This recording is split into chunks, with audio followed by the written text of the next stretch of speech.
Welcome everyone for tonight's panel discussion on PEI's Potato Wart Crisis and the future of family farms. Before we start our meeting, I would like to acknowledge that the land on which we gather is the traditional and unceded territory of the Abegweit Mi'kmaq First Nation. My name is Ramona Pakovac, and I am the CEO of the Cardigan Electoral District Association of the Green Party of Canada. So tonight we are all here because in some way we are concerned about the PEI potato industry and the crisis caused by the potato wart last fall. And this is what we're here to discuss. So the panel will be in two parts. In the first half, we will introduce the subject and our panelists who will start with a short presentation each. And in the second half of the panel, the panelists will answer some questions. So if you have any questions that you would like to ask our panelists, we ask you to put it in the chat. Jordan will be collecting them for this part. Also, we would like to ask everyone who is not a panelist to please keep yourself on mute during the panel to avoid background distractions. This discussion, as you heard, is being recorded. So we will share this recording with all of those registered as soon as it is available.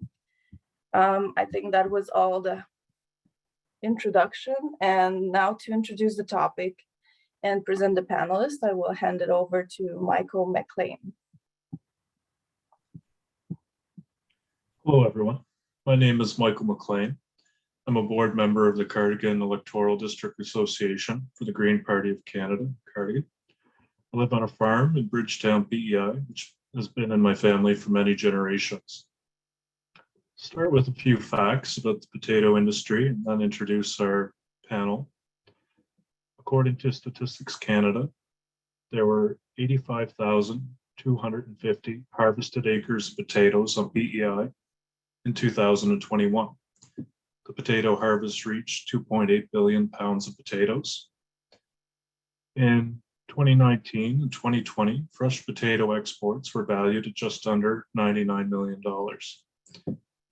Between 2006 and 2016, the number of potato farms decreased 25%, and the number of acres being farmed for potatoes decreased 10%.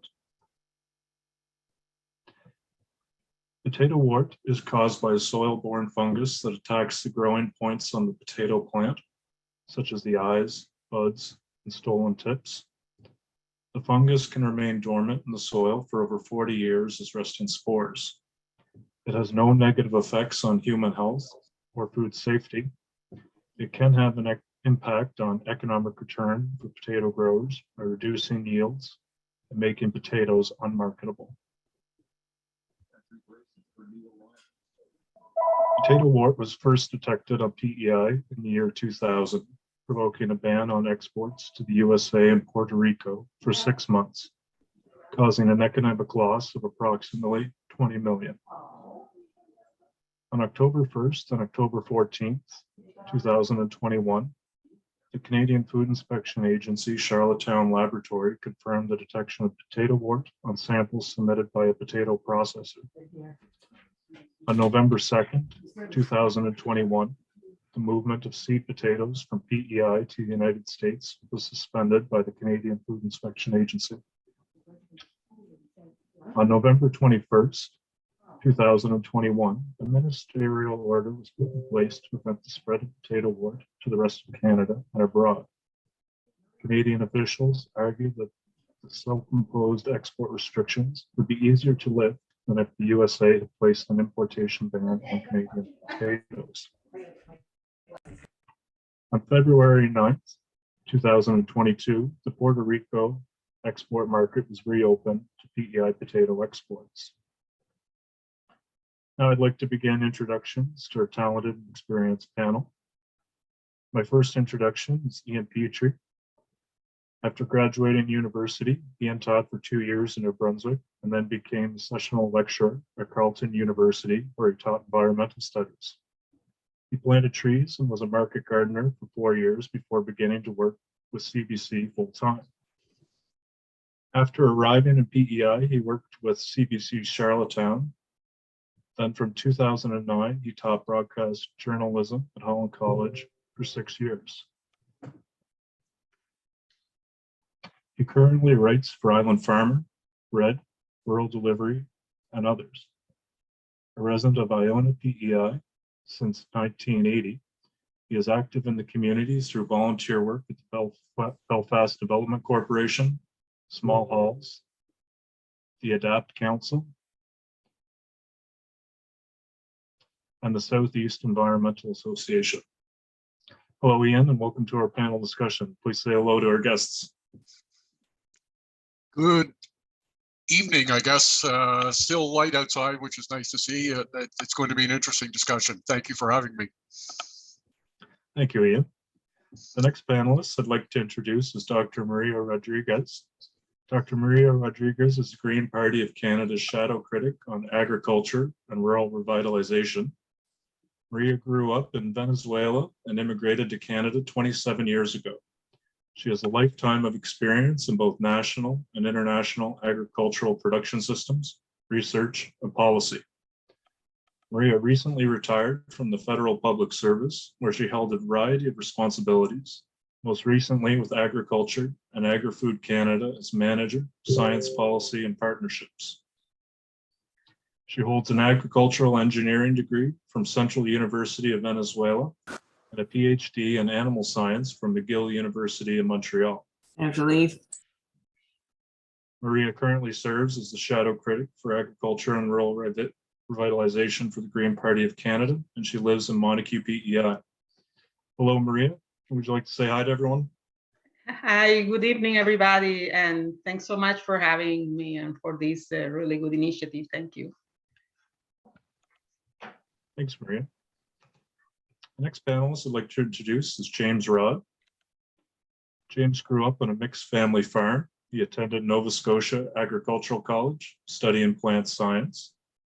In 1978, after working for International Harvester for a number of years, James purchased the farm located next to the family farm.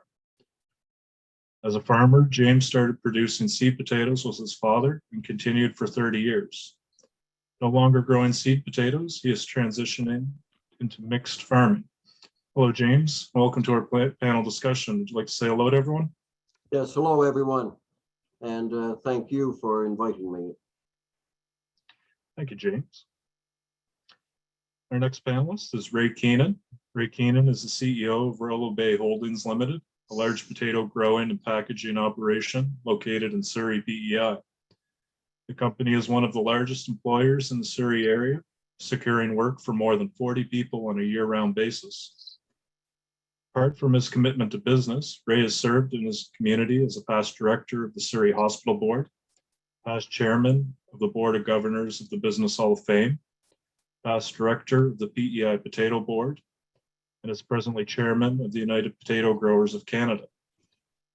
Ray was also one of the founders of Agri Foods.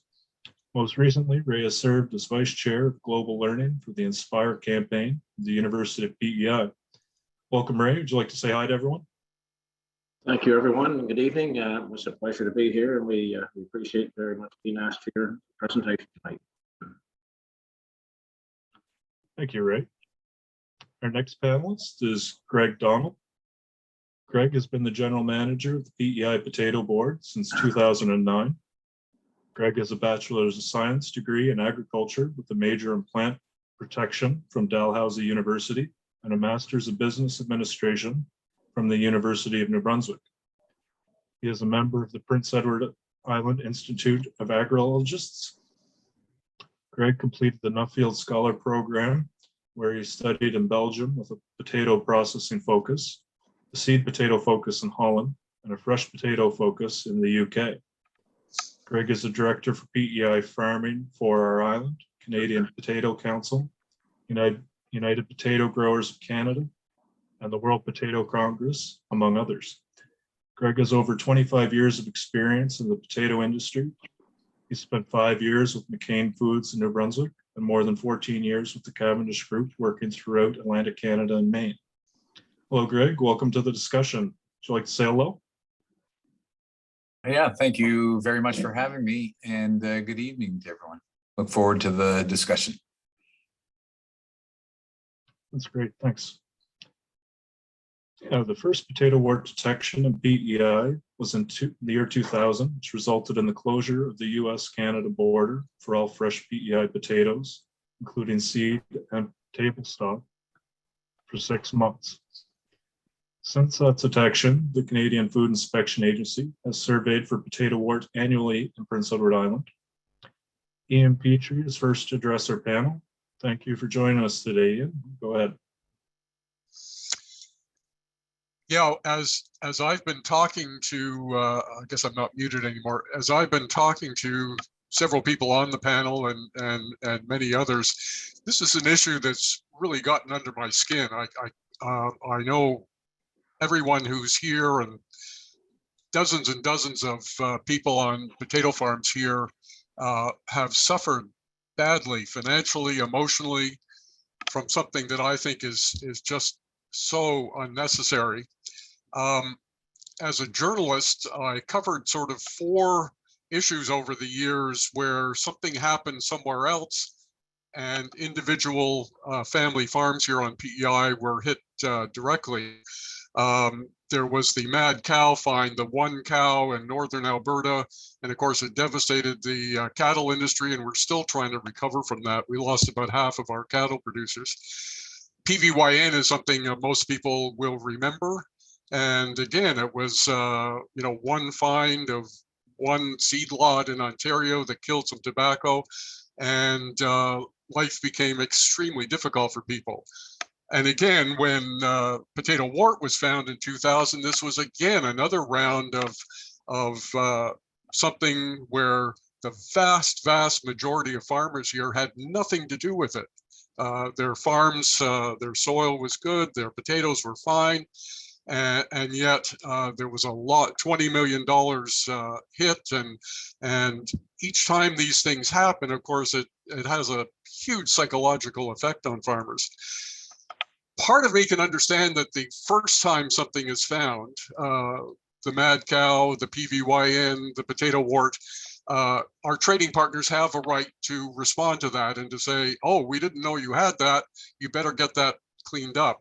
What's making this one so difficult is that after the 2000 discovery, there was a long-term management plan put in place that from all appearances has worked extremely well. There's just no proof anywhere that a potato with potato wart has gone anywhere but to Cavendish Farms or to be destroyed by CFIA after testing.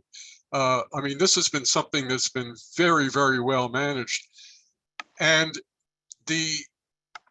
I think the challenge for people in all of this is that people are looking for, how did this happen? Who do we blame for all of this? And I think I'm a little bit different in terms of many people I've talked to. I know that Minister Bibeau and CFIA are taking quite a bit of heat, and I completely understand that. And what's been interesting with Minister Bibeau is that when she initially started talking about this back in November, she used very stark words. Of course, her order with this infestation and every all over PEI was just totally uncalled for and unnecessary. I don't think that had anything to do with causing the border being closed. It was already closed. She was simply issuing the order to stop the potatoes from moving in a more formalized language. But obviously, from a messaging point of view, from helping the public to understand this, it was pretty awful. And it's interesting that about 2 weeks ago, she gave an interview with the Washington Post, and she's really changed her tune. She's now saying Bibeau said their hands were tied because Vilsack had threatened to ban PEI potatoes if Canada didn't take immediate action. She said such an order would be challenging to overturn. And this is her quote: "It was not voluntary from our side. We had no other choice." So she, I think, has sort of come around to the idea that this is the Americans that are running this. And that's been my feeling since the beginning, that this began in Washington through the lobbying of the National Potato Council and their president, who was from Maine. And this has given the Maine industry a huge leg up in a year where the harvests and the quality was so good along the East Coast here. And I see this as nothing else but a commodity trade war. And unfortunately, the tools that Canada has to fight this, which is the CFIA, who are very technical and bureaucratic, are not suited to fight a trade war. And so the situation, I think, has gotten frustratingly watching it to see so many people suffering and go through so much hardship because of something that essentially was totally unnecessary. Just this week, I've had 4 phone calls, 3 from farmers that I've never even talked to before, and the despair and the uncertainty out there is dreadful. It's palatable. What do people do this spring? Are they going to be able to ship to the States this fall? Best case scenario, the CFIA does their tens of thousands of soil tests, and maybe by the fall, people have an idea as to whether the market will be open. We're still waiting, I guess, today or tomorrow, we may hear something about the US mainland for this year's crop, and hopefully that will happen. So the situation out there, I think, is very serious. And I just want to make one more point that we have to accomplish 3 things here. We have to get this thing solved so that farmers have some certainty about that. We have to get the compensation issue right. And the issue there is that 1 minute left. Okay, I'm just going to make one final point. The issue there is we have to continue to support BEBO and CFIA because they are so important to both those issues. I think after that's solved, we can look to find out what went wrong here and make sure it doesn't happen again. Thank you. Thank you, Ian, for your presentation there. Here to discuss the impacts of the export ban on the potato industry, as well as on his personal farming operation, is Ray Keenan, the CEO of Rollo Bay Holdings Limited. Ray, thank you for joining us today. Thank you, Michael. To begin with, to echo Ian's comments, I think I think he said it quite well. To begin with, I have never seen a wart potato in my life, except I have to Google it to find one. And and I just want to make this comment tonight too. I noticed on your no small potatoes headline, we have a picture of a wart potato sitting on the top of it, and I've only seen that on a few other presentations, mostly negative connotations on. Cam Quarles does put that on his papers that he writes about it. Puts a picture of a wart potato, but it only goes to first of all, we don't have. To my point, we've had so few. Again, I've never seen one in all my life, and I see a lot of potatoes. We go through a lot of potatoes through our own operation and our packing shed, and I see millions of potatoes in a year. And I've never seen one except to Google it. And so when this whole thing started this year again for the second time, to Ian's point, we had a working plan developed by CFIA, and by CFIA alone. The potato board and the province had very little input into the structure of it. As a matter of fact, CFIA did it back in 2015, and quite frankly, it worked very well. So we don't tend to try to fix things that are working. We assume that they're okay. This year, when it was detected, it was obviously in processing fields, and even the last find has been related to a processing field as well, which only goes to demonstrate further that the wart plan that we have in place has been an impeccable tool to use, given that we have this issue in our province. We've tried to come up with, as we go to pass blame around, and I've been very much engaged in the conversations with CFIA people and with potato board people and all the stakeholders in hand. And our first target is we immediately head to CFIA, but to Ian's point again of reference, we need CFIA because they are the people, they are our regulator. They are the people who APHIS and USDA will listen to. They don't As far as Ray Keenan or Ian Petrie or Greg Donald calling up APHIS, we have no, we're not a regulator, so we have no method of dealing with them. So they are the people we have to deal with. I think when we go to place blame, we're probably, yes, we can blame our politicians, we can blame our CFIA, and we can also, generally when I have a problem, I have to go look in the mirror too, because I had something to do with it, because maybe as a active participant in the industry, I haven't done enough to do the preventative maintenance to keep something like this from happening. Again, to Ian's point, when a dispute like this comes up, we have no provision within our regulatory body to deal with a trade issue. And it so happens that each time we get warts seems to coincide for some strange reason when, in this case, Maine has a big crop of potatoes. And to put this in perspective, this year we've just got done destroying approximately 3 million pounds of 3 million hundredweights rather potatoes in PEI, and per capita consumption at 168 pounds per person in Canada. That's the equivalent amount of potatoes it would take to feed 1.8 million people for a year. And as we turn on CNN tonight or any of the TV programs and watch what's going on in the world, wouldn't somebody like to have those potatoes to consume? And it's only politics that keeps us from getting those potatoes to those people. Having said that, this should be on somebody's conscience, what we're doing to our world, what we're doing to ourselves as a community. And I can only say that to get out of this, we need the help of all people. And it's not we can look, we've had the Liberals in, we've had the Conservatives in, and it doesn't matter who's in Ottawa. We have a bureaucracy within CFIA, and we have not done enough to change what was on in the organization to demand that change.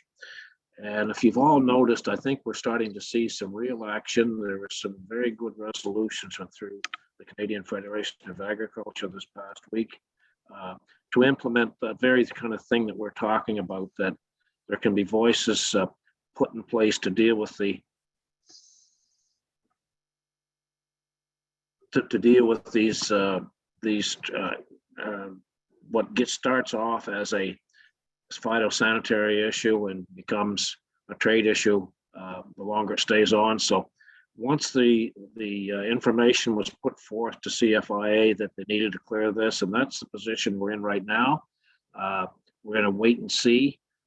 We were told as recently today the U.S. has all of the information that they need to make this to make their decision, and every day they take right now to make that, it costs this province not only money in a financial statement, but clearly it's costing a lot of money a huge cost right now in the mental and emotional strain this is putting on our farmers, our families, and our communities. So yes, it is a serious issue, and we all need to work collectively to get it done. It's not a blame game, but we got to get the border open by working with our CFIA folks at this point in time to achieve that.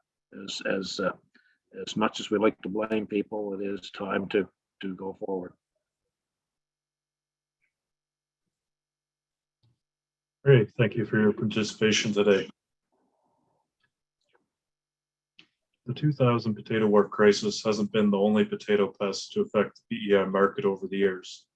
The PVY-N virus impacted the island potato industry in 1989. Mr. Rod once lost a seed potato crop to trade restrictions imposed as a result of his crop being declared suspect for the PVY-N virus. Testing later determined his crop to be free of PVYN. James, could you tell us more about your experiences? Yeah, thank you, and hello to everyone. I'm presenting here this evening as a former seed potato grower and as a concerned citizen. And perhaps I'm going to be taking a little different tact than from what we've heard from the last two presenters. PVYN, potato virus Y necrotic strain, and potato wart. What have we learned from these two crises? We have learned that there are many more questions than there are answers. Two very different plant diseases. One is a virus, the other a fungus. PVYN and potato wart are plant diseases that are harmless to people. PVYN is harmless to potatoes. Potato wart, on the other hand, is very harmful to potatoes. And in North America, potato wart is found in Newfoundland and in Prince Edward Island. Potato wart can be spread by infected seed, soil, and manure. And that comes from a recovery plan for potato wart in the United States. Manure from animals that have been fed on infected tubers may also spread the disease. Both diseases are quarantinable pests. Seed and table stock producers are directly affected when the borders close. PVYN and potato wart do not affect the processor grower or the processed product. Potato wart was found in Cavendish, in a Cavendish Farms field in New Anna in 1990. CFIA is governed by the Plant Protection Act.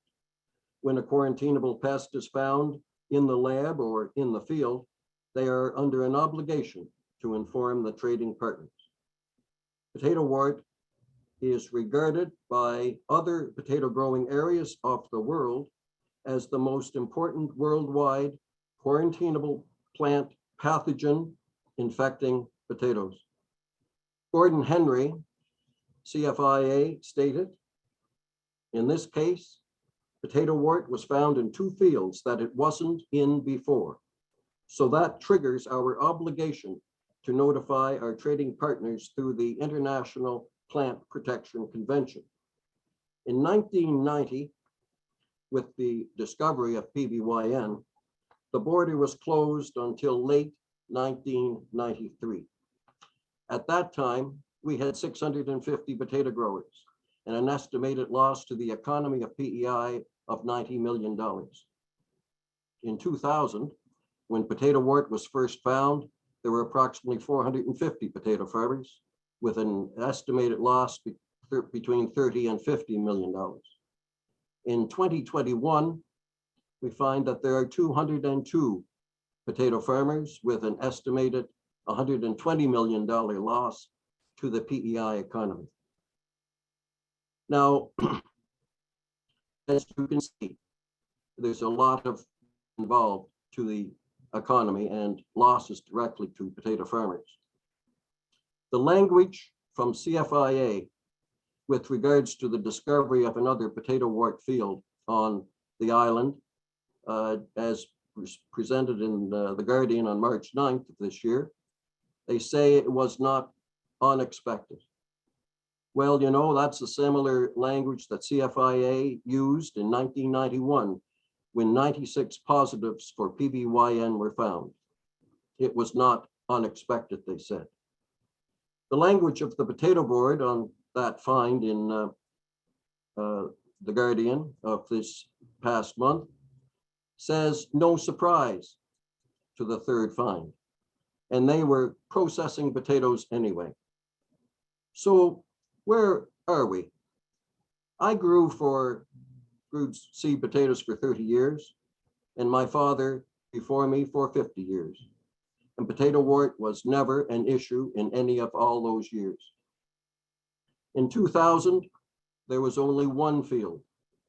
In 2021, there's 3 new fields of potato wart, in addition to the 33 known fields. Is it acceptable that we have 36 potato wart infested fields? Some say the plan is working. I say, for whom? Islanders expected the first field found in 2000 to be planted in trees and taken out of potato production forever. International scientific protocols tells us to take the field out of agricultural production. That's what's being done, said Mitch Murphy, the Minister of Agriculture for PEI. That obviously did not happen. Why? In 1990, as in 2000, and now in 2021, the seed and table stock growers were and are being directly affected because of restricted movement of potatoes. However, processing growers and processed potatoes were and are not affected. In all years, the economic fallout to PEI is in the hundreds of millions of dollars when you consider the spin-offs. Islanders learned in December of 2021 that there is a plan designed to allow potatoes to be grown in known potato wart fields. 1 minute. It is a risk management that is contrary to every potato growing jurisdiction in the world.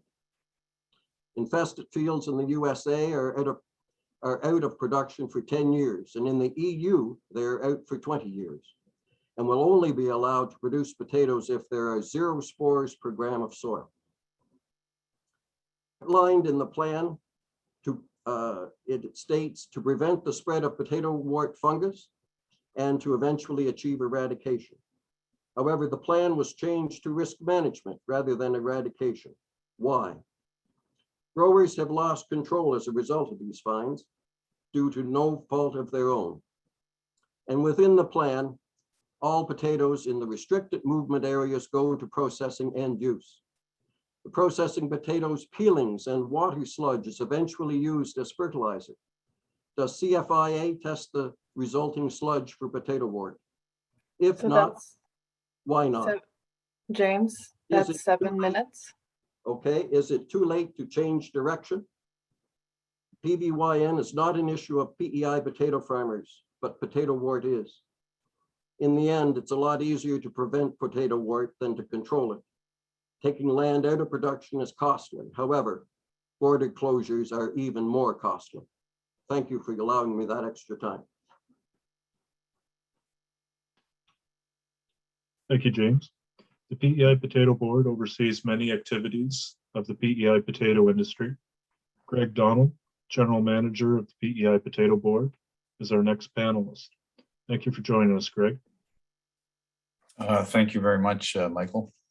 Yeah, so I was asked specifically to talk about the importance of policy guiding the potato industry. And interestingly enough, after Mr. Rod there and his good presentation, and so to talk specifically about the long-term wart management plan, and I too it's always important to put things in perspective, and Ray and perhaps Ian alluded to that.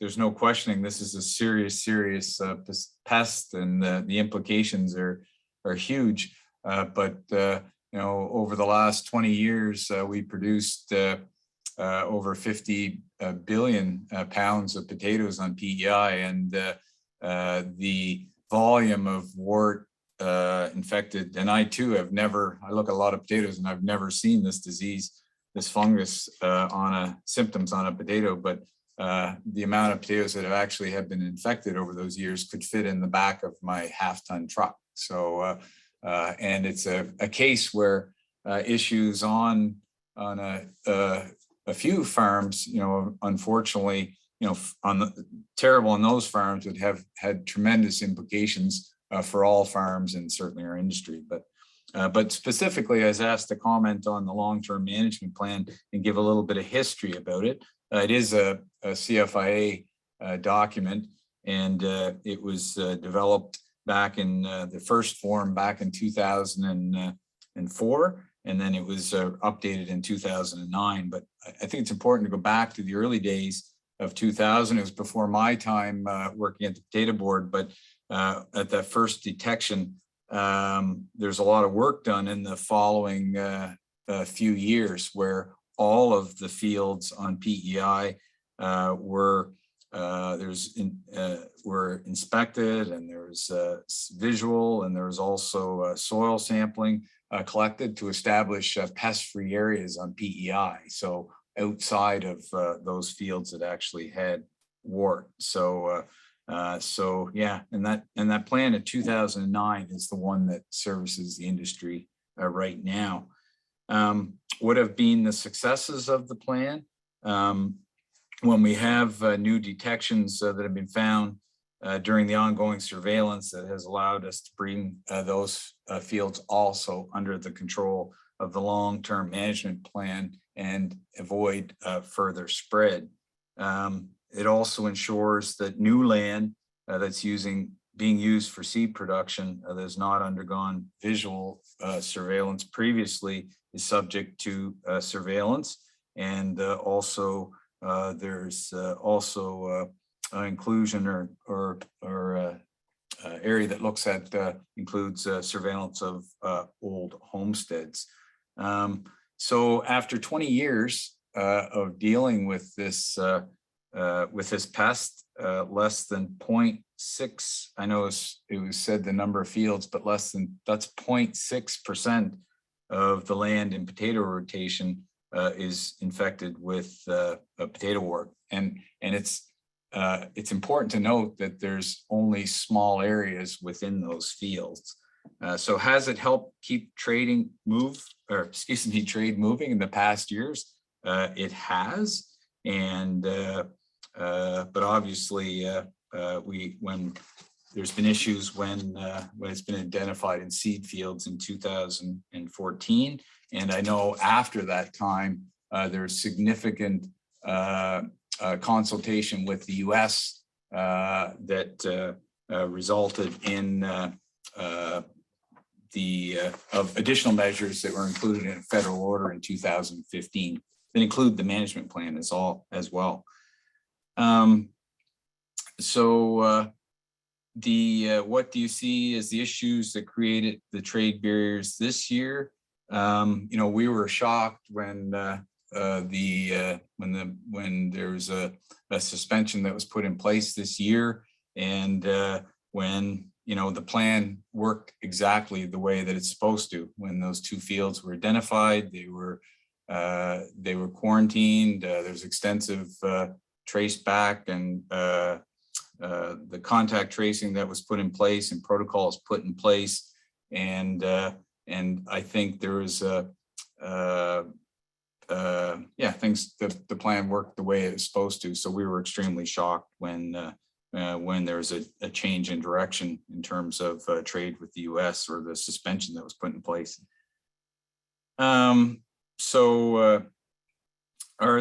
Is the plan ideal?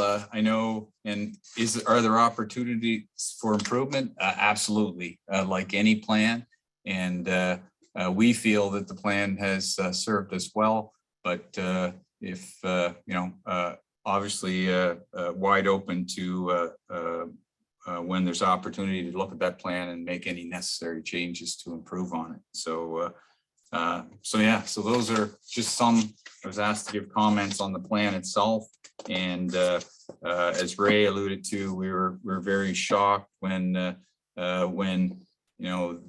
border was suspended, and we believe that our own agency, CFIA, sort of abandoned, I will say, some of their own, 20 years of a plan that was put in place, and all the surveillance activities and the numerous different ways that's done. And when we believe they should have held, perhaps how the find was communicated, should have had more confidence in their own plan. So, but anyway, that's what the comments I'd make on the management plan. Thank you. Greg, thank you for sharing this important information with us. We appreciate your perspective and you being here with us. Our next panelist is the Green Party of Canada's Shadow Critic on Agriculture and Rural Revitalization, Dr. Maria Rodriguez. Thank you for joining us, Maria. Thank you very much for having me. And yes, I think that I must have missed the part where Michael was going to say that I was supposed to talk about policy today, right? And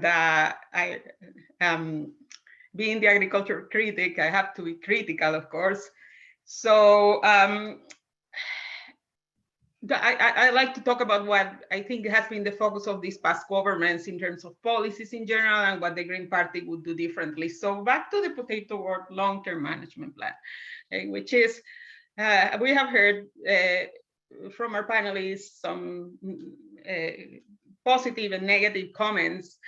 And the long-term management plan is policy because it's the result of the decisions being made by governments and the choices they made. And that's what policy is, a chosen course of action. And back to the question, has the plan been successful or hasn't? And I think it depends on how you look at its success.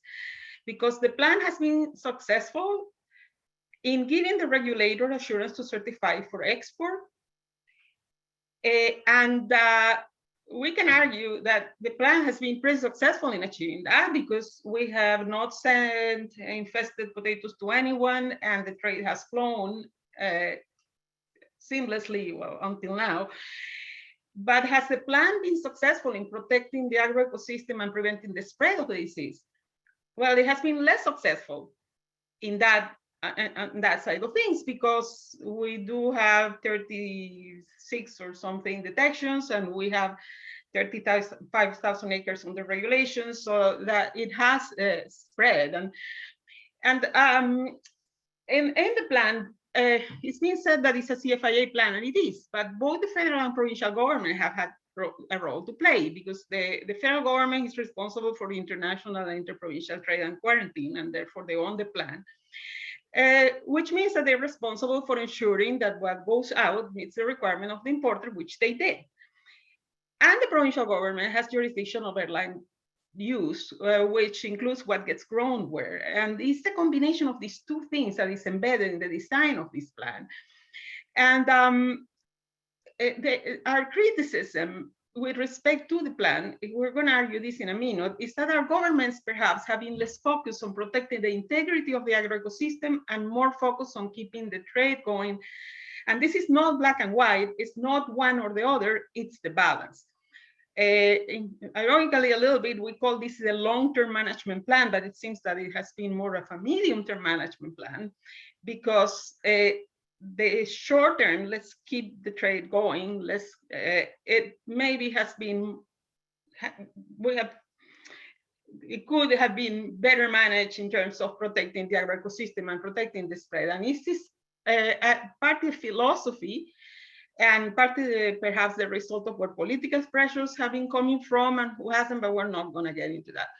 So in Canada, in the last 4 or 5 decades, the federal and provincial governments have been prioritizing what we call the industrial agriculture model. And this favors large acreages of monoculture, intensive livestock concentration of infrastructure, a strong emphasis in international trade. And our regulatory system had developed to service this model as well, right?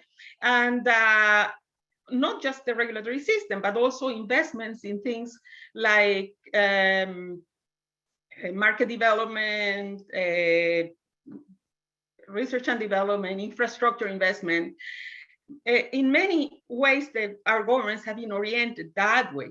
And it's not that they don't care about a domestic market or food security or sovereignty or farmers' right or ecosystems, that is the balance. It's where the majority of the dollars have been going. And those dollars are not small dollars because Canada spends about 6 or 7 billion of taxpayer dollars every year supporting agriculture in the form of subsidies, in the form of other transfer, these investments that we have talked about.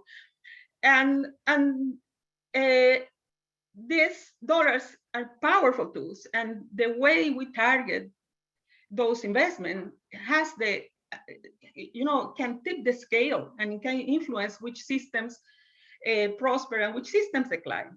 So back to the Potato Wart long-term management system plan, which I'm not sure how long-term it's going to continue to be.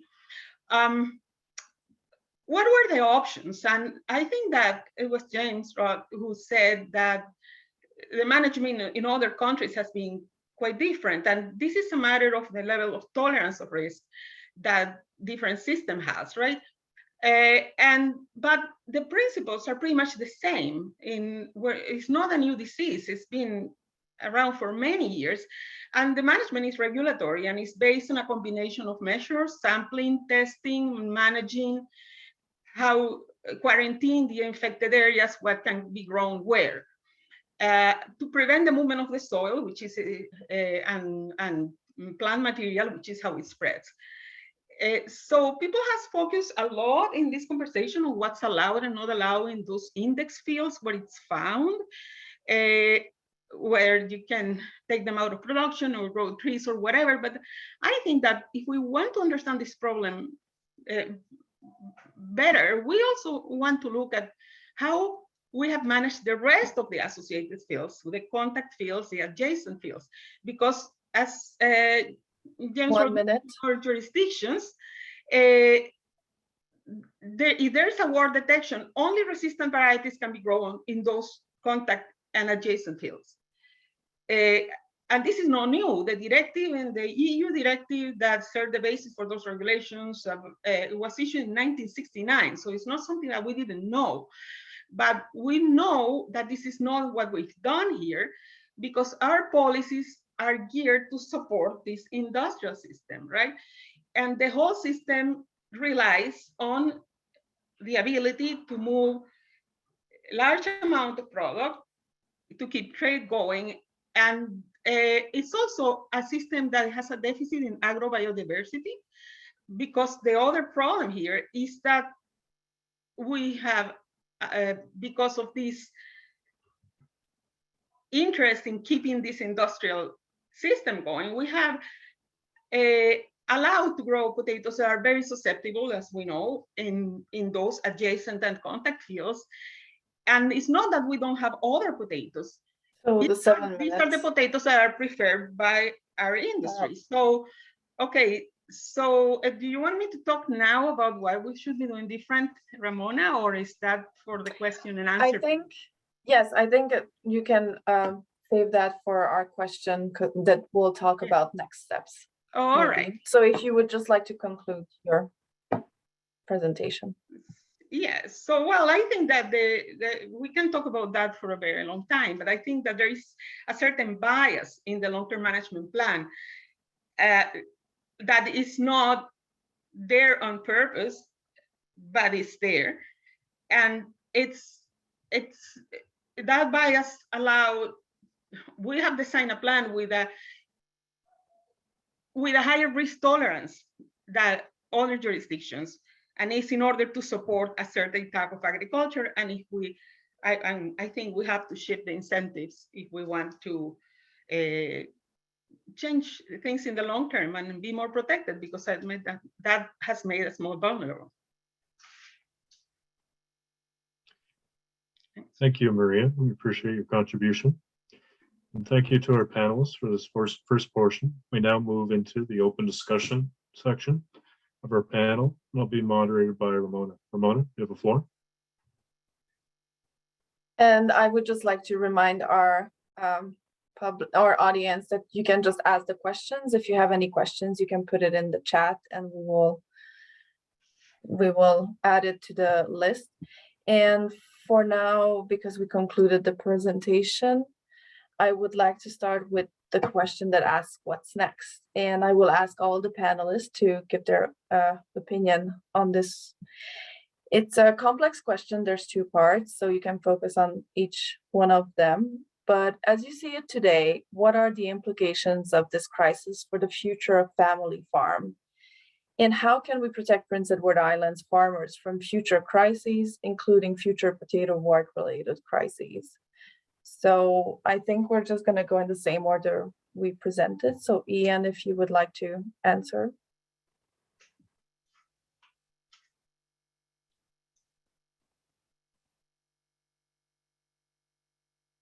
Are not farmers and look upon this perhaps in the same way that they've been looking at COVID, that this is a sort of crisis that gives a chance to sort of rethink what's going on. The thing that I think everybody has to remember is that The potato industry has already, if we look at the number of farmers, has certainly shrunk. The number of acres that are being grown has certainly shrunk. And there has already been a sort of rationalization within the industry. And I think people need to remember that the potatoes that were grown last summer to be shipped this fall, this wasn't speculation at all. This wasn't sort of planting and hoping that a market would open up or there'd be a drought in Europe or South America. These were potatoes being grown for customers that had relationships that had been around for quite a while. And I think that's a slightly different take in terms of whether, it's easy to say, well, there's too many potatoes and that's the reason that this has happened.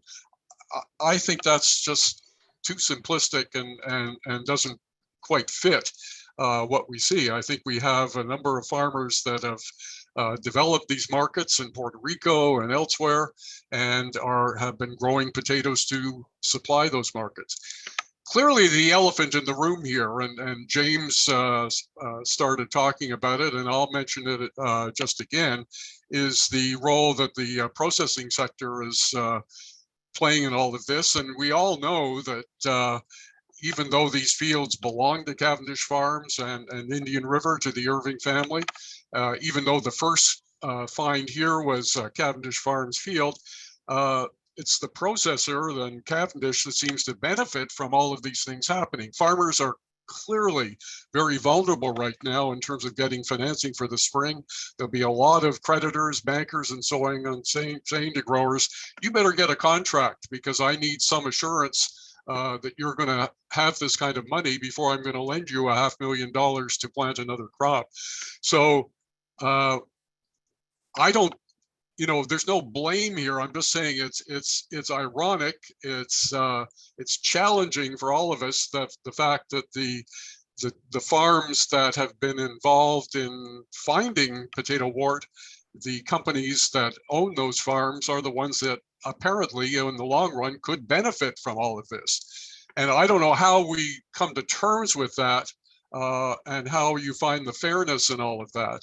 I think one of the things we have to remember when CFIA says it may take us all of next year and into the following year to do all the soil testing, that's simply because the Irvings own a large number of big farms and share equipment. And this is part of the challenge that's facing here. If it were a single grower, they may have even been able to do the testing last fall, but you're looking at tens of thousands of soil tests simply because of the scale of the farming operations that the Irving family operates. Again, that's just the way they go. So I'm not throwing blame at them, but again, it's a kind of ironic part of this whole situation. So do we need to give farmers other opportunities? I mean, I'd like to see that oilseed plant in Kensington that's sitting mothballed right now. I'd like to see that become part of the Grain Elevators Corporation, publicly owned, and give farmers the chance to plant other crops. Farmers, Ray and others, are having to make tough decisions about how many acres of potatoes they plant this spring without knowing whether that US market is going to be there. So farmers are going to need other opportunities, and maybe that's how things evolve. Maybe as these new opportunities pay off and there's some money to be made there, the industry does slowly evolve. So is it a chance to rethink? We should always be rethinking. I don't think in this case that it's necessarily a condemnation of how the industry has been operating. Okay, thank you. That was a really great approach, and you covered a lot of the question. And now I'm going to ask Rekin the same question. What do you think the implications of this crisis are for the future of family farm, and how can we protect PEI and PEI farmers from future crises? You're asking me? Yes. Okay. Right. First of all, I think one of the things that this wart situation has done to the potato industry as family farms goes, it's certainly thrown a shot across the bow as to what future's in it for farmers or young farmers coming on, the next generation. we have, in this case, a decision that was made that was totally out of our control by another country. And as importantly, the inability of our own regulatory bodies to deal with. There is a powerful farm group in the United States called the National Potato Council, and they greatly influence their regulator on their decision making.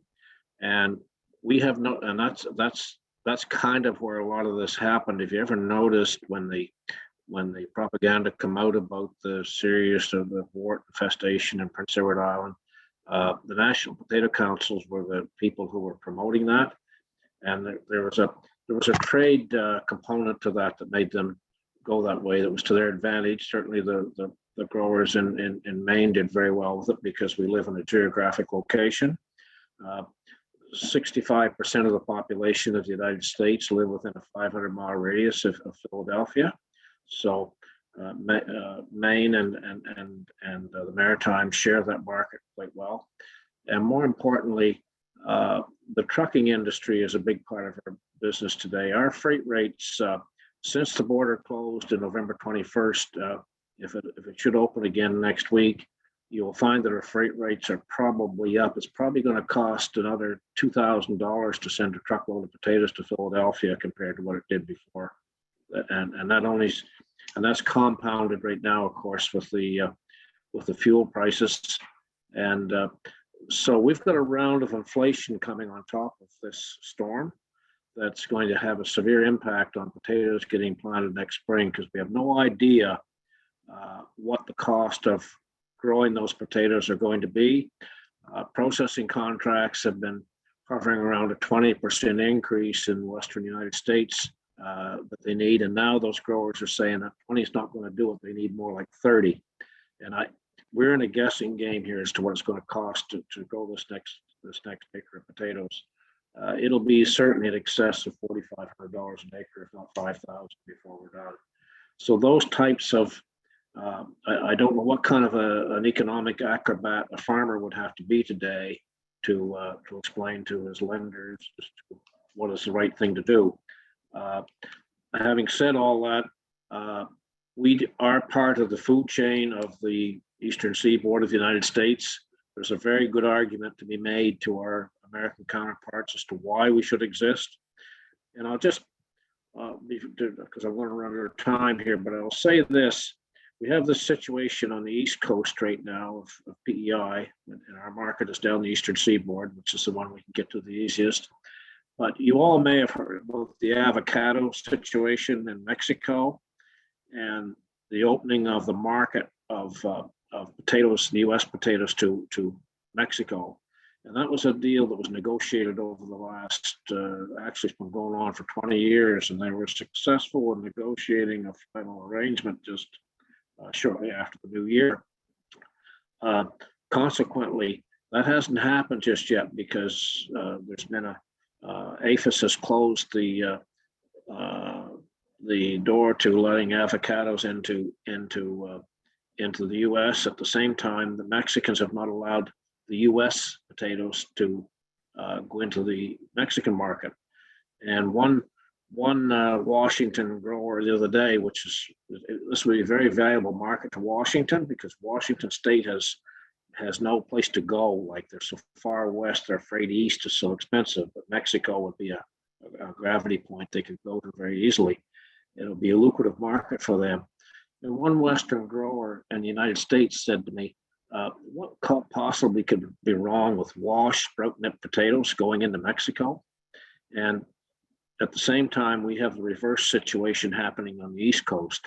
So only they're being kept out of Mexico and we're being kept out of mainland USA. So there are many things to be done at the industry level today between Canada and the United States and I think one of the things that we need going forward is going to be to come up with a method of demonstrating that we have a trade component to our sanitary issues, because the other thing I want to add to this as well, this is very important. These regulations have been in effect for the last 50 or 75 years. Technology has changed immensely. most of the packing sheds today are, these potatoes are graded with electronic graders that have very, very sophisticated cameras to take out anything that might be in them. And one of the major potato grading companies that exist today, they're coming out next year with chemical imaging, which would further take out anything you can imagine, because they use a chemical image to match the component in the potato that may be the pest. So these are the types of things that need to get transferred in knowledge to our CFIA folks and work in conjunction with us, because there is a lot of things happening there's a lot of good things happening out there, but we're not getting our story across to the people who need to understand it. And this is an education all the way through. What we've been through in the last 20 years in this business, and to your point, Ramona, there are farms this year that are going to lose all that they gained in the last 20. And that's a serious implication in terms of setting yourself back to come ahead again. So these are the issues that we need to collectively work on as an industry. Thank you very much for that point that you made. James, Rod, you want to give your opinion on the future of family farm? Yes, thank you. Just listening to Ray there, when I was started farming, there was the old adage of 1 year in 5. You had bad years that all you needed was 1 year to make up for 5. And today, the whole idea of losing your crop and not being able to sell it, perfectly good potatoes, probably the best crop in 20 years, I've been told by many farmers, and not to be able to sell it, the most disheartening thing, I think, is to destroying it. And out of all of this, we're going to have a loss of family farms. That's basically the bottom line, because who can survive in today's pricing for various things? But I've been talking to a number of farmers, potato farmers, and they're really caught in a catch-22 position. It's not that they can't produce potatoes, they can do that. And they know, and they have markets, and they have developed rapport with their buyers. But to be knocked out of those markets and perhaps not know whether or not you're going to be putting a crop in the ground, or whether you do, that's still up in the air. You have buyers that may be looking elsewhere, and maybe you will find that there will be lost markets. So it's what are their choices? Many farmers, I suspect, are caught up with the Irvings from the point of view that they have a fertilizer bill or a pesticide bill or a fuel bill and what have you. And they'll be hard pressed to, if they want to put a crop in the ground, they'll have to probably answer to the Irvings as to how are you going to pay for that. And processing contract, as has been mentioned, is probably a sure way of getting a crop in the ground, but it may not be the way that farm families want it to go. And on top of all of that, as Ian mentioned, there's an emotional stress on top of the financial stress. And anyone who's gone through that knows full well that it is heart-wrenching. And it's not just the potato farmer, it's the potato farm family that is affected by it. So the future, let's hope the borders open up sooner rather than later. And maybe some farmers will be able to salvage something out of this. But if this goes on for any amount of time, beyond the spring, it's not going to bode well, I believe, for many of these farmers, unfortunately. Thank you. Thank you, James. Greg Donald, you want to comment on the future of family farm on PEI? Yes, yeah, thank you very much, Ramona.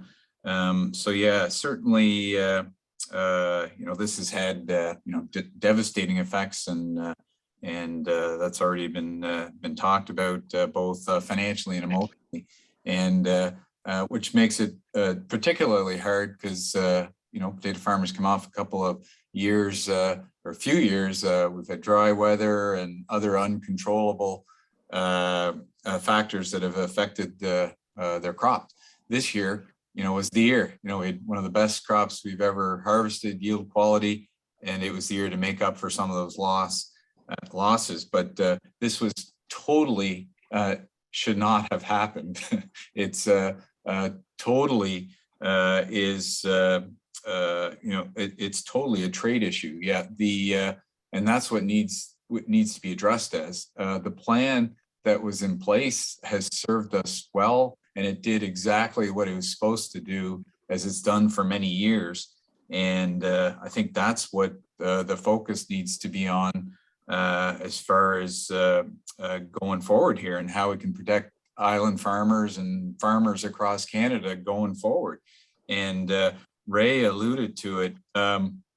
There's parts of the U.S. that had a tremendous crop, and other parts of the U.S. this past year that had were impacted by drought and had a really poor crop. Regardless, they're getting record prices for their crops, so they've been in no rush to solve this issue and the border issue. And the issue there is that we, as a country, it's certainly our farmers and agriculture, and actually our reputation around the world, in part because the CFIA is a huge strength. But I think we've gone. It's almost gone too far, and in the sense that, and Ray talked about this, that they're dealing with USDA APHIS, that our organization, its mandate is plant health and animal health, let's say, whereas US includes those parts of their mandate, but also a strong trade and business component.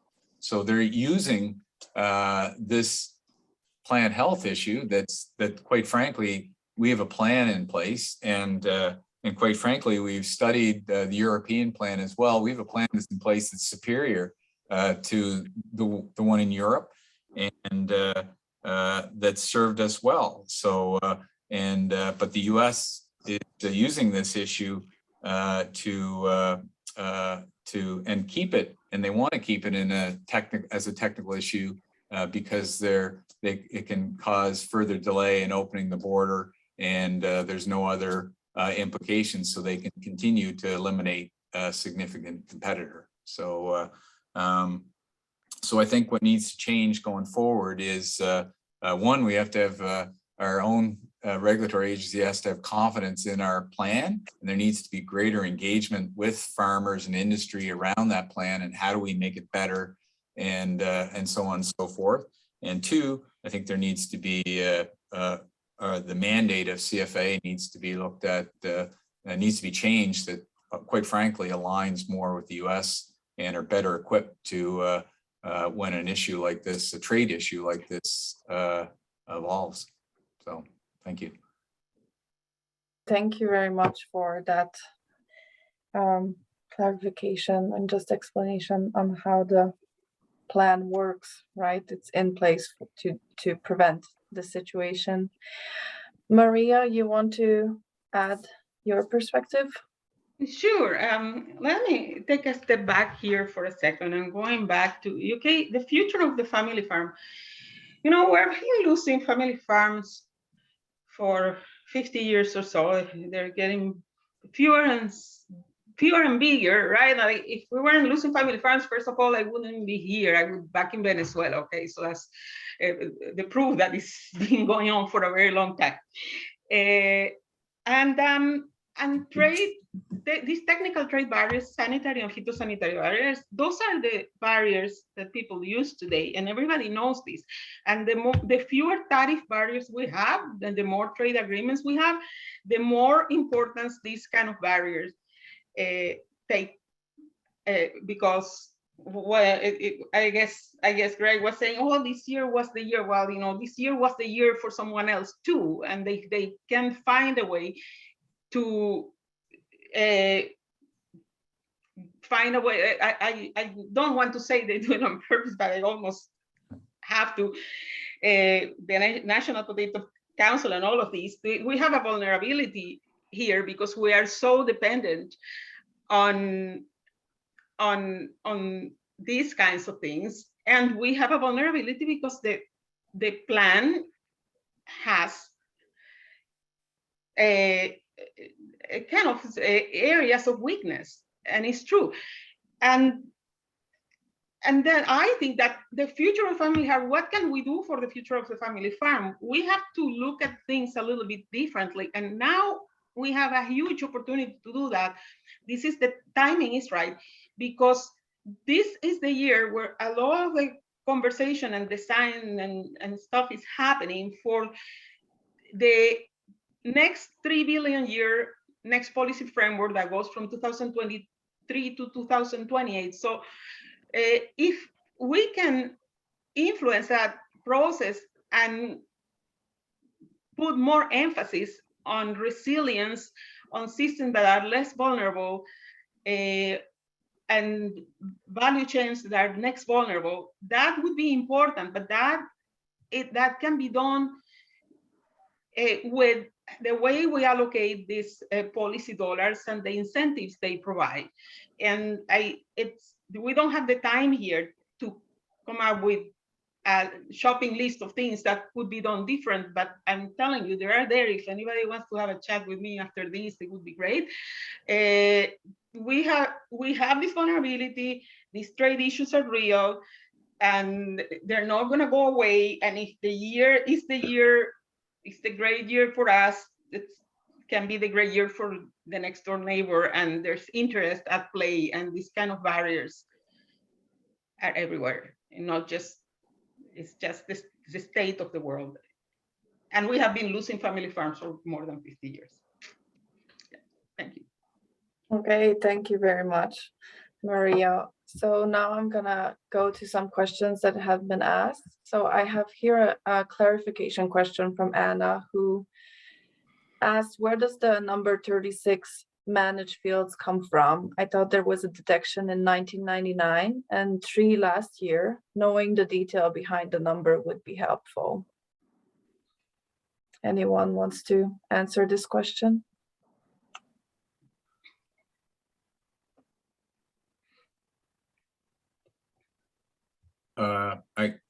I certainly, that's certainly a question for CFIA, but I can I can answer that from what I know. That's if I understand the question correctly. Yeah, so that's the number of fields over the last 21 years where there have been detections.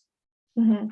So, but again, I would stress, as I said earlier, we're using fields or CFIA as a reference. It's only really, like I said, I could fit all the awarded, if I understand correctly, the volume of potatoes in the back of my half ton that were found over the last 21 years and 50 billion pounds of production. So that number is the number of fields over the number of years that had those small detections in them. So, and I just have to add to, not related to 100% to that question, but further to our country, there's this is, again, I'm gonna sound like a broken record. This is a trade issue. We just went through almost 16 weeks of technical discussions between the two regulators, and there's been no technical reason why our potatoes, why the suspension's in place. And in the meantime, Idaho, we all know Idaho is well known for potatoes. They notified, made a notification just a few weeks ago of a quarantine pest called potato cyst nematode, a recent farm, and they have thousands more acres in Idaho that are regulated with that quarantine pests than we do ours. But yet our country has confidence in USDA, how they're managing the pests. But I'll say our own country and the US doesn't seem to have confidence in CFA and how we're managing this pest. And I'll add to that, there's quarantinable potato pests in 15 other states in the US. So we are sending some, I'm going to say this, Boy Scouts to a street fight when it comes to the discussions between CFA and USDA. So this is a trade issue. It should have been dealt with as a trade issue 4 months ago. So anyway, but it's, I hope I answered the question, and hope you don't mind additional comments too. Okay, thank you very much, Greg. Thanks. So Nicola from CBC asked for Greg or any of the growers. Minister Bibeau had said that today, March 10th, was the target date to reopen trade with the mainland US. Today, she's saying she's, quote, I quote, confident they'll hear something soon. What do you make of that, and how does it feel to still be waiting? I'll take that if you want to. Okay, the 10th was a date that was suggested because it was synonymous with 4 weeks after Puerto Rico, okay, which is when Puerto Rico opened about 4 weeks ago. So, and Minister Bibeau did put out that date as a date that we should hear something. I am still confident that we will hear something within a few days on it. The decision, and again, it's a, I'd say this to the world, it is a delay tactic, because every day that this gets delayed, it's $1 more goes into the growers of the main potato producers. Okay, so, but the thing is, they are cleaning up their potatoes. They've had a very good year on it. The other good news is the United States does need our potatoes. They need them more than ever. They need them more now than they did back in November. That's probably why we're out of there. At the same time, I do think that we cannot wait forever. And what the options are concerning too.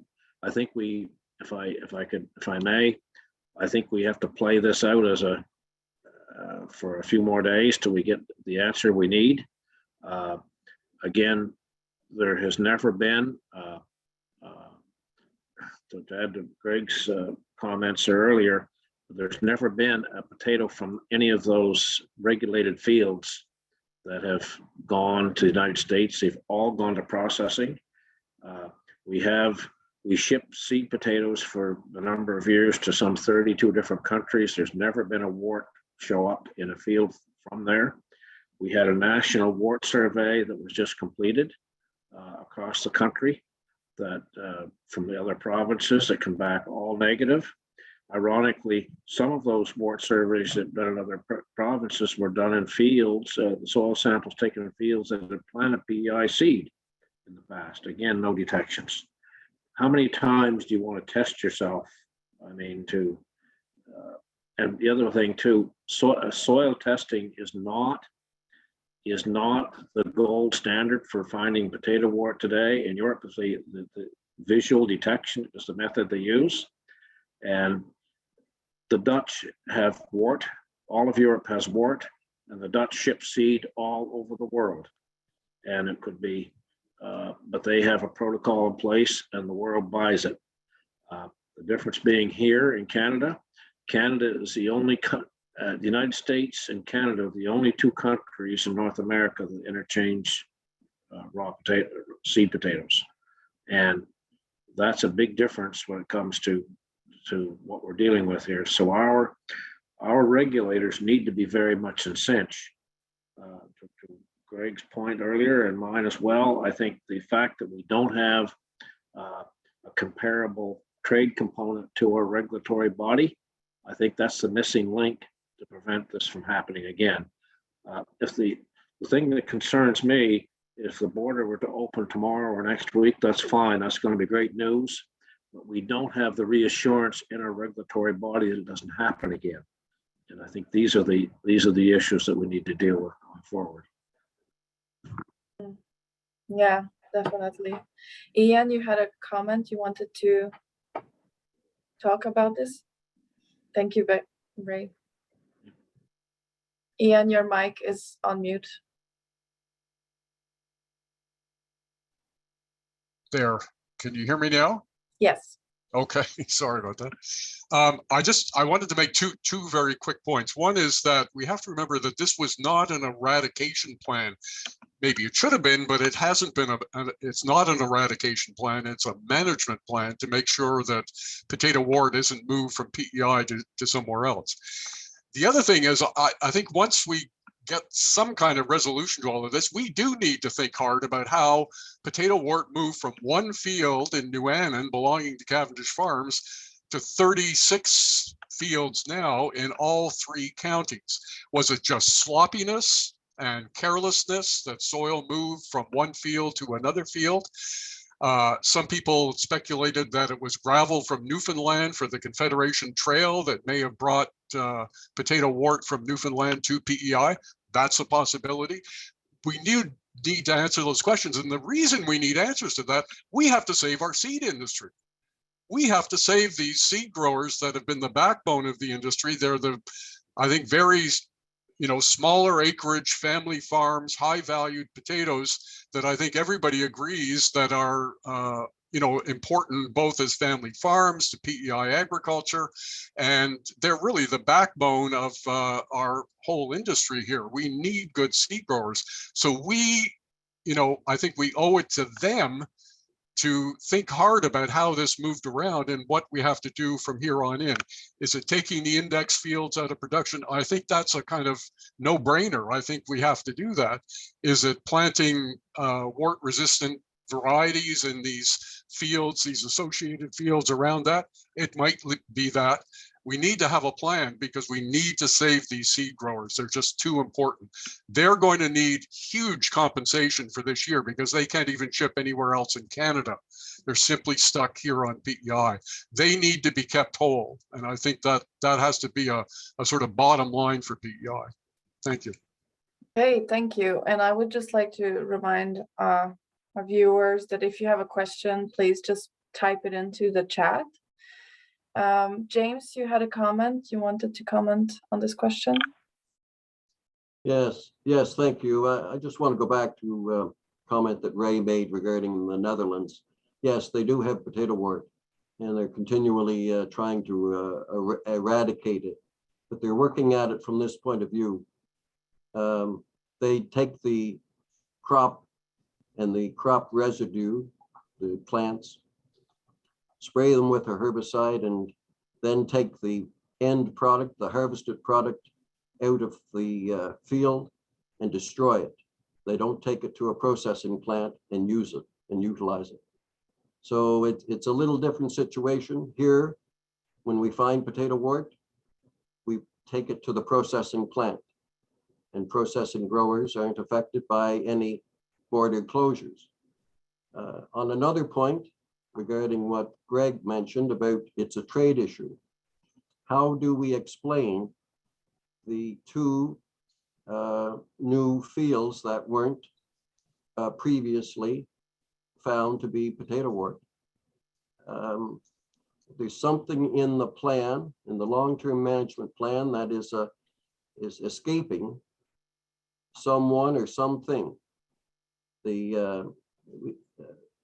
If this continues, are we going to find new fields down the road? And even if they are managed to go to the processing plant, CFIA by obligation is going to have to inform the Americans of a new find.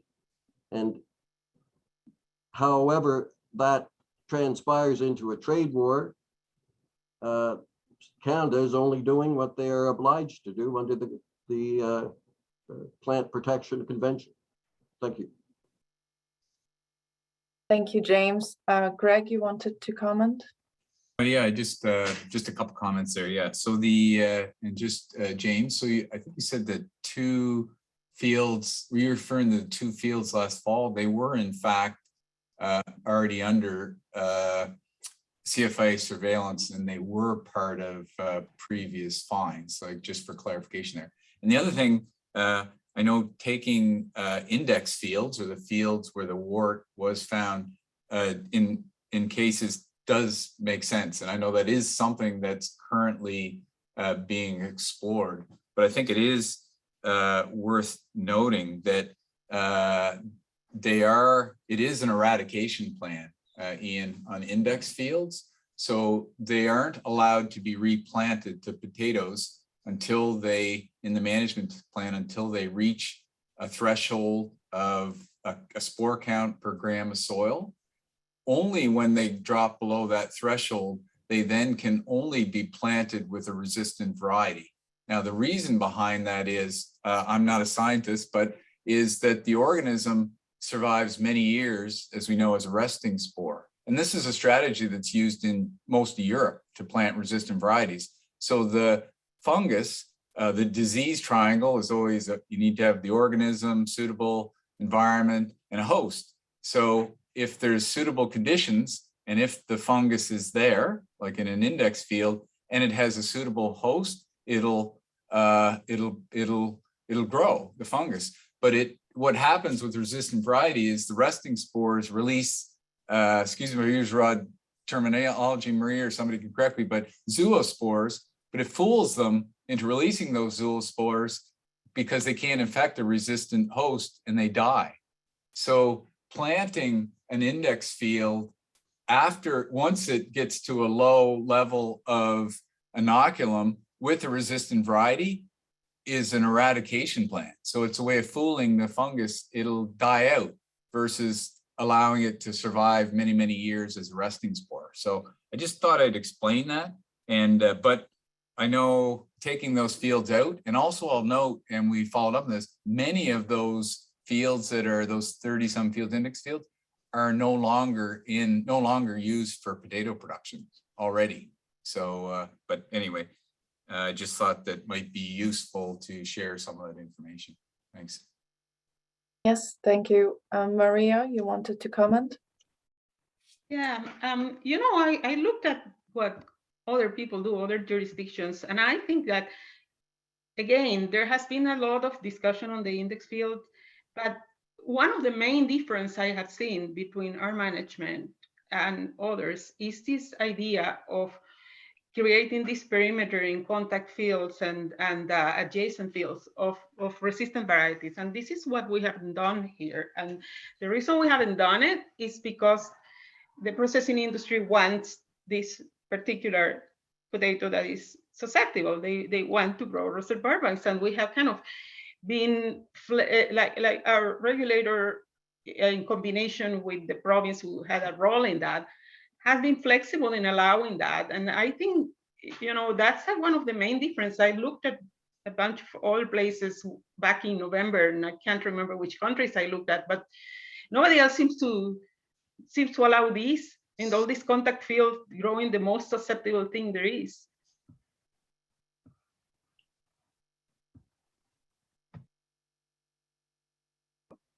Okay, Maria, thank you. Yeah, thank you, Maria. I think, James, you wanted to add something?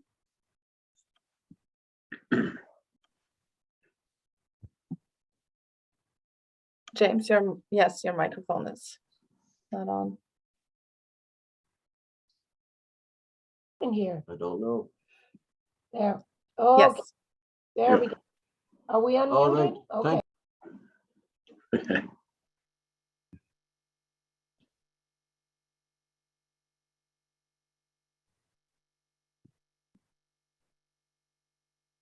Is James still there? No, we seem to have lost James. He just fell off there. So Okay, well, while we wait for him to rejoin, I think I'm just gonna go to our next question. So Teresa asked, if this is a commodity trade war, as it appears to be, rather than a legitimate science issue, what steps could we take now to move to a real trade discussion?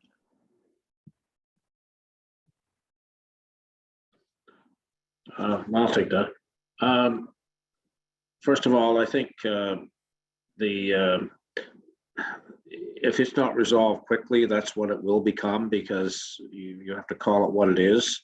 I don't think there's any question about it that it was seen by CFIA officials and probably by the industry too. The shortest way out of this was, now that we're in it, was to the Americans wanted some 35,000 soil samples, and we have approximately 10% of those done.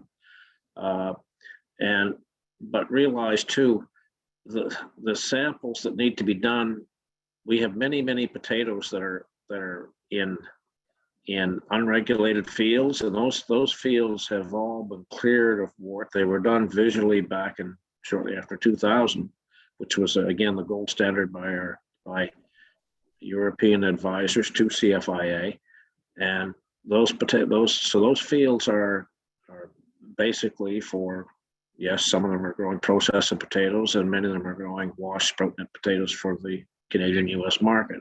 Those fields are safe. So I think what has to be done is in the meantime, until we get enabling legislation within or regulations within our organization to get some equality, some equalizing method of protecting ourselves with the American counterparts, that's an open door. But at the same time, if we're just talking about potato wart, we have a plan in place right now that we may just have to tweak it.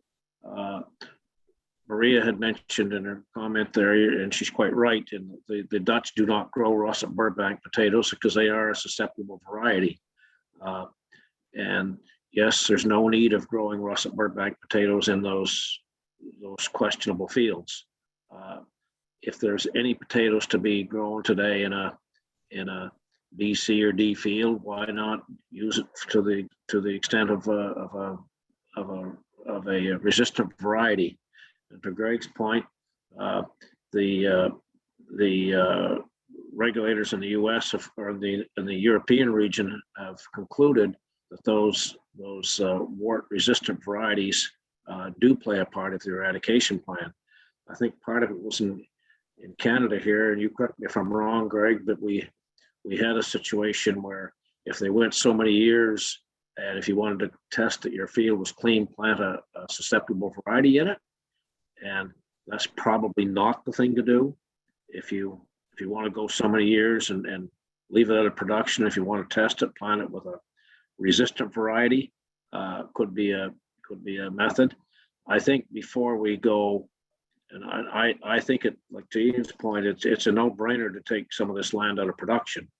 I don't think we need to take 30,000 acres out of production. I think we need to utilize some common sense, because it's great to take it out of production if it belongs to Cavendish Farms, but if it belongs to the normal farmer and PEI, it would be a huge blow to say, I'm going to take your land out of production, and where do you go if you want to continue farming? We have a limited supply of land here, and I think we need to find methods of managing it. And at the same time, these and we need help from our regulator to do that. We can't do this on our own, but it has to be something we can sell with our American partners. Thank you, Ray. Maria, you wanted to comment on this? To the question of when or how we turn this into a true trade negotiation issue, because there is that. I mean, that's a factor that is behind this whole thing. It's again, this case is not unique, and it is very difficult to do that, because the agreement on sanitary and phytosanitary measurements of the WTO, to which both Canada and the US are signatories, really allows the country to take some extra protection measures if supposedly science-based, if they can claim that they're protecting their resource base and whatever. I mean, the letter of the agreement allows that, and then because because potato wart is so problematic, not because it causes harm to humans or anything like that is because it's so difficult to eradicate once you find it. There's going to be always a reason or an allegation of a reason under the agreement to take measures like this. And this is not, again, this kind of barrier, even if they're done, even they're trade barriers, and it's a very common type of trade barrier. If somebody wants to keep you out and you have, and they have a loophole to do that, they will. And we have this kind of agriculture that is very vulnerable to that, because we export a lot of commodities such as potatoes that are fresh, and they can have pests and they can have diseases, and the same thing with animal products and cereals and all. So this thing is all over the place, this problem with the technical trade barriers, and there's not much you can do, because the importing country have the right to protect themselves if they can find a reason that supposedly is science-based. Yeah. Just Thank you, Maria. on Yes, that, right. Maria, just to answer your question, when does it become a trade issue? I think we have to ask ourselves as a industry, first of all, understand that if this becomes a trade issue, it becomes a long procedure to get it resolved. If it could be resolved, we've waited 3 months now. If it can be resolved in the next few days under what we think may be happening, it would be the shortest way out of this issue. The bigger question gets to be what we're going to do to keep it becoming happening again. The next time somebody has a big crop of potatoes someplace, and this can be this or another pest can be used again. Pests are the greatest thing in the world. They're non-tariff barriers, and they can really throw you into a loophole. But I think we need to do as an industry is look at when you ask that question, when does it become a trade issue? You have to look at the circumstances as to how long it's going to take you to resolve it if you want to take it that route. For example, would you if it was going to take 2 or 3 years to get it done, that would be equally as devastating as anything we're dealing with right now. I am hopeful there will be a resolution shortly. I was hoping for it today. At the same time, I knew probably it wouldn't come today because there's a number of things happening. Look, one of the things that was happening in the last 3 days, the U.S. Potato Council, not the National Potato Council, but many of the same people, they were meeting in Denver. They had a 3-day meeting, Monday, Tuesday, and Wednesday. I'm sure that was discussed there.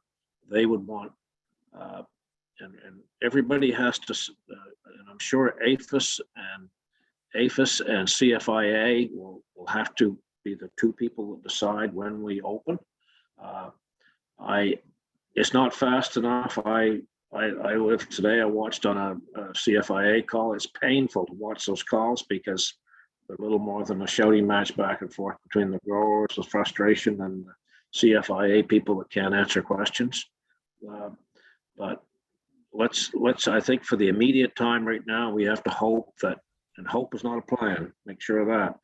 But I think we have to hope that there is, with the amount of information that's put forward to APHIS, I'm told that information is in their lap right now. It's part of their analysis on risk analysis. They did let us into Puerto Rico after a hiatus. And part of that is because Puerto Rico caused no risk to them.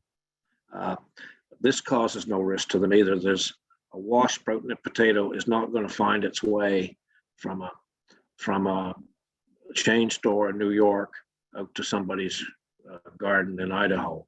The National Potato Council would have you believe that Kim Jong-un is going to strap wart to a missile and shoot it into a potato field in the Rexburg bench in Idaho. That's just not going to happen.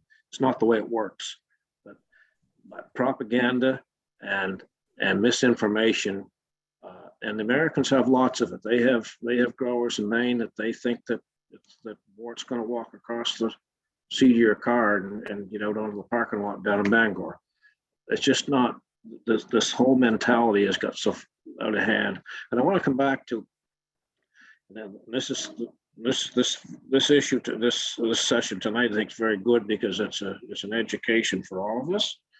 But what we're trying to get across here is that we have to be careful what we say and what we do and who we say it to, because everything we say in print gets read by the National Potato Council, and it gets used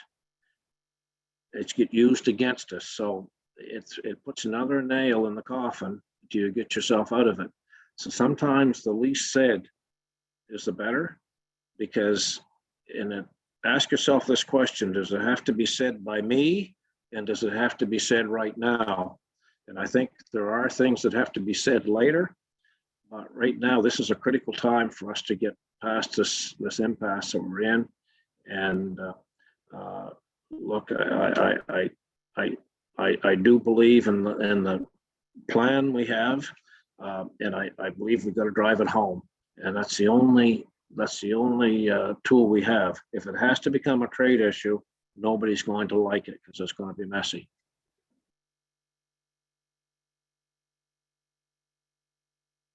Thank you, Ray. So I have here a few questions about why don't we take all these fields out of production permanently?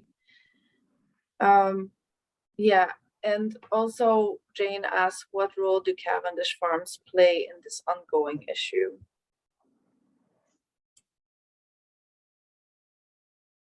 If anyone wants to comment on this, because if I understand correctly, the infected fields are property of Cavendish farms. I'll tackle that if nobody else wants to say anything. It's Petrie here.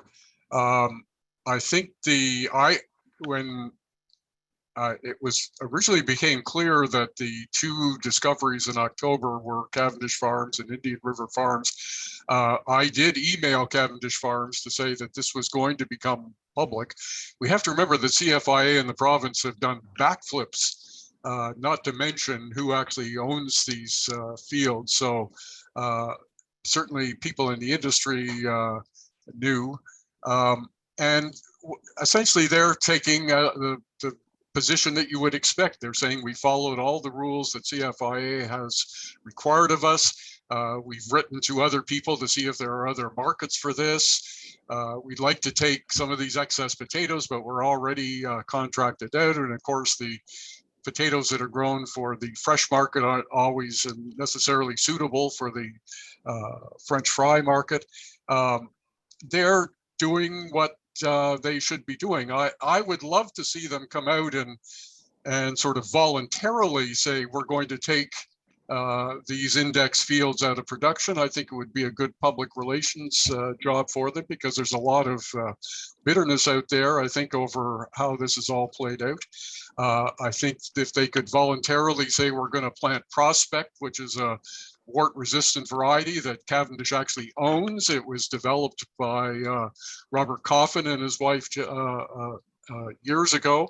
I think they need to show some public acceptance of their, not necessarily their responsibility for this, but that they have played a role in all of this. And I think it's time that they got out in front of this and said, we're going to do what we can to make sure that there isn't yet another discovery, because we've learned this year that if there is a discovery, everybody has to hold their breath to wait and see how the Americans are going to react. And that's just not a fair way to have trade, and the kind of trade that's been in place for 60 or 70 years.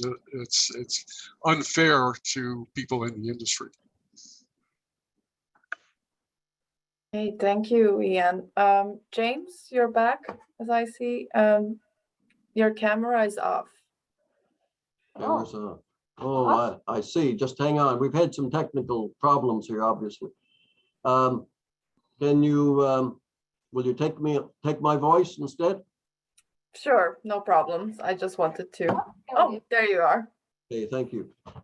Look, I think probably the Irvings are taking advice from Ray, and they're keeping quiet. They're quiet. Their silence is deafening, actually, over this whole matter, and that's unfortunate. They are the net benefactor of all those potatoes that were destined for the processing plant anyway. I would like, before I lost contact there a moment ago, I'd like to just go back to a comment that Greg was making regarding the two fields that were identified last year. And yes, they were under surveillance by CFIA. One of them was a contact field and the other was a primary contact field. And that October 14th find was a primary contact field that was directly related to the field of 2000, the first field. And I'm not making that up. That's CFIA Gordon Henry's words. So though from 2000 to the present day, 2021, that particular field had russet Burbanks in it in their rotation. And the land was surveyed and visual inspections and so on. Yet the field was conducive for the conditions to have spores germinate. And thus potato wart was found in that field. The obligation, regardless of how it ended up, CFIA was obligated to inform the Americans about those two fields. Because as Henry said, the wart wasn't in it before. So just clarification on that. Thank you.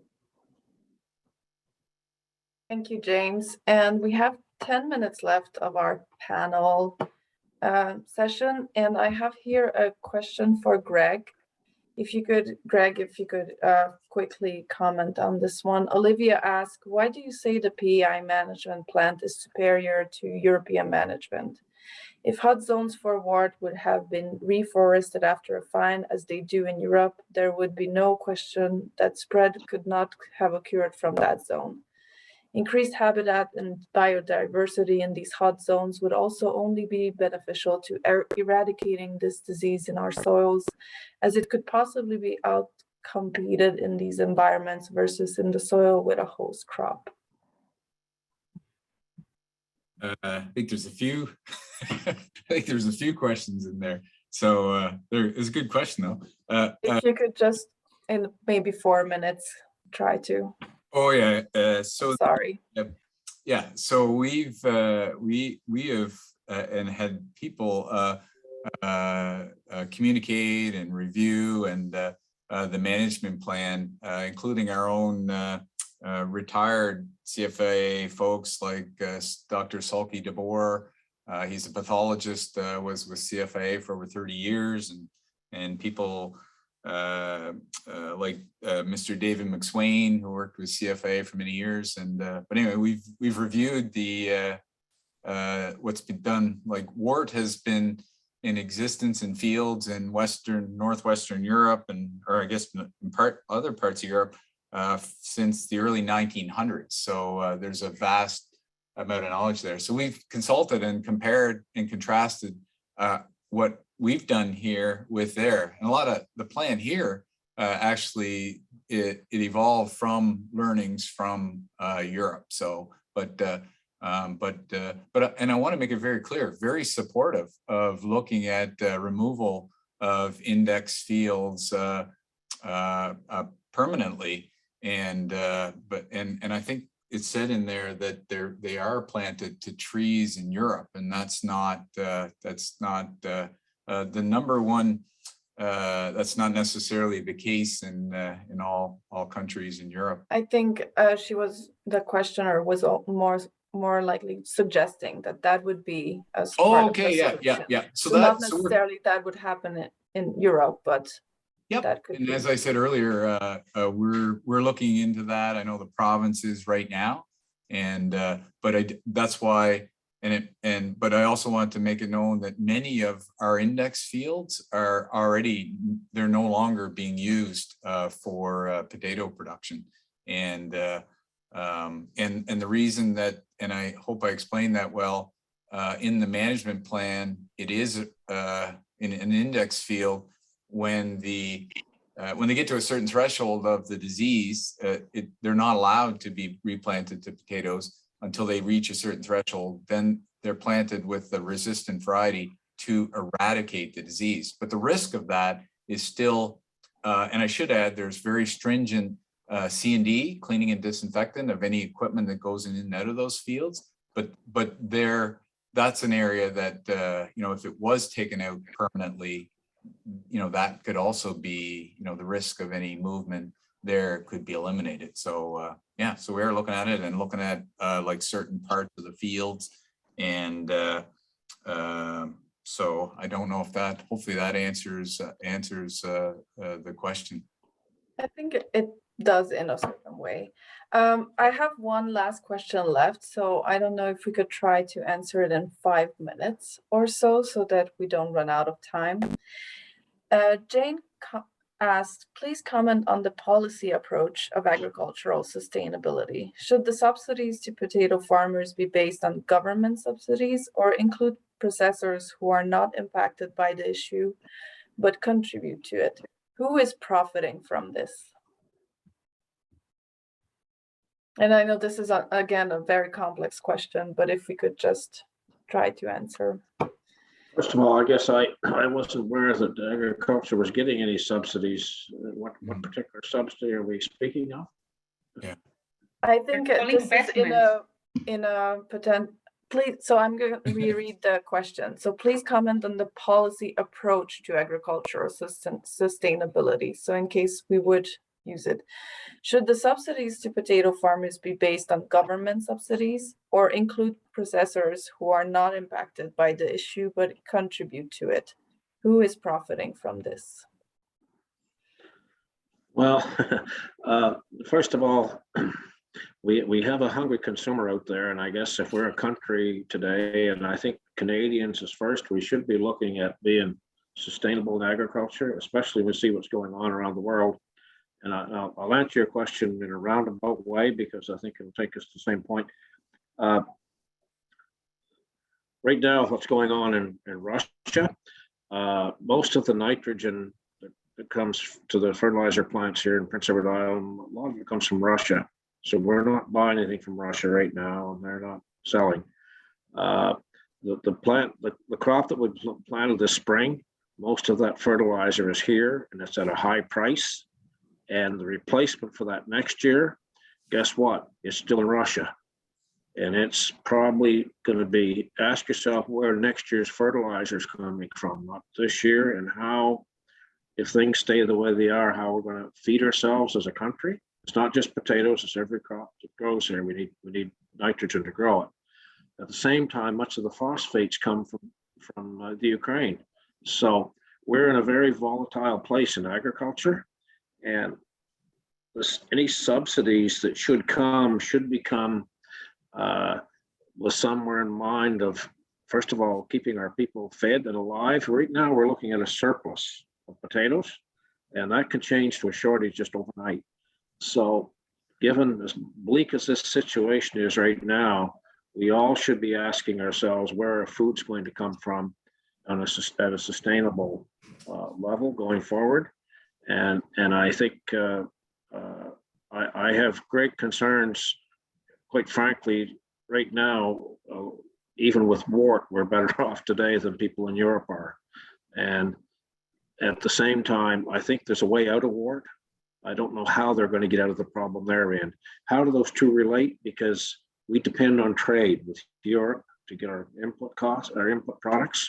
And without those, we cannot produce, we cannot feed this hungry world. So I think any subsidies that you speak of need to become in conjunction with consultation with the industry and with our governments. And hopefully, we've talked about this all evening, but the breakdown in communication with our industry and CFIA, we all talk about that. That's something that's been talked a lot about in the last 3 months. And just maybe some good will come from this, from that point, because I don't think those people at CFIA have enjoyed themselves either the last 3 months. Their paycheck will not be affected. And certainly the paychecks of people back here in Prince Edward Island are affected, and at the grower level, at the taxpayer level as well. So we have a lot to do collectively here to get things done, and I just, that's my roundabout answer to your question.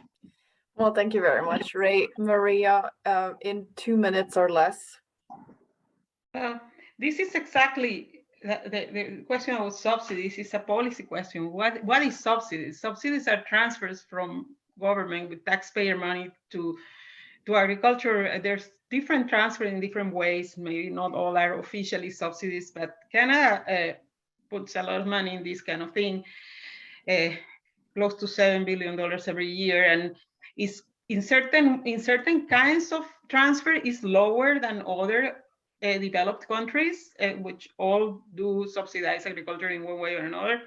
For example, the transfer that go directly to producers, like agri-stability or loans for, I guess, farm credit and stuff like that, were lower than other countries. But in what we call general service category, or can't remember the exact technical name, we're higher than the average of the OECD. And this is research and development, infrastructure, regulatory services, and things that don't go directly to the producer. And those kinds of transfers, and if you look at the industries in PEI, the majority of the big chunks of money in potatoes have gone to supporting the processing sector, and that has contributed to the strength of the processing sector with respect to other sectors. So this is what I meant earlier with tipping the scale in one direction or the other one. You know, the processing sector, it's big in PEI, and it employs a lot of people, and it's a big chunk of the production goes that way, but it also a big chunk of the government transfer have gone that way. It has influenced how it kind of influences how the breeding program goes, influences how the investment in things like storage, even the agriculture sustainability programming, like the living labs, it's kind of going towards supporting that system. So I don't know if your question about subsidies was referring to exactly these kind of things, but there's lots. The government, federal and provincially, put lots of taxpayer dollars into agriculture in different ways to support it, because it's an industry that needs that, and everybody else does it if they can afford it, because it's very vulnerable to environmental hazards and markets, and it's highly risky. So in order to keep your food sovereignty, like governments put money in it, and how we allocate and target that money has a lot to do with what we end up having in terms of systems, or where the majority of the economic contribution is. So this is very important. This is how the government has the ability to transition from certain things to others. And it's not black and white. It's not that you are going to not export. That would be crazy. Canada always will probably export agricultural products, but it may be shifted to give more incentive to develop more regional value chains, for example, and those dollars affect what goes and what doesn't, and that's, I guess that's very important. Hey, thank you very much, Maria. It's now 8:02. So this concludes our panel on the potato wart crisis and the future of the family farm. Thank you to our panelists, Ian Petrie, Maria Rodriguez, James Roth, Ray Keenan, and Greg McDonald, for sharing their knowledge and expertise with us, and to everyone else who joined us today. We learned about the historical impacts and quarantinable pests on the PEI potato industry, the impacts of the 2021 potato wart crisis on farmers, many perspectives on the role of policy in guiding industry activities and have collected valuable feedback on potential directions to take in preventing and responding to future outbreaks and preserving a future of farms on PEI. So this discussion has been recorded, and we'll share the recording with all those registered as soon as it is available. On behalf of the Cardigan Federal Green Riding Association, thank you again and good night. Thank you for having us. Much. Have a good night. Thank you so much for being here tonight. Bye-bye. Bye now. Bye Good now. night, everybody. Good night. Good night. Thanks, everyone. Good night. Bye. Yeah. Good night. Thanks night. all. Good night. Thank you. Bye-bye.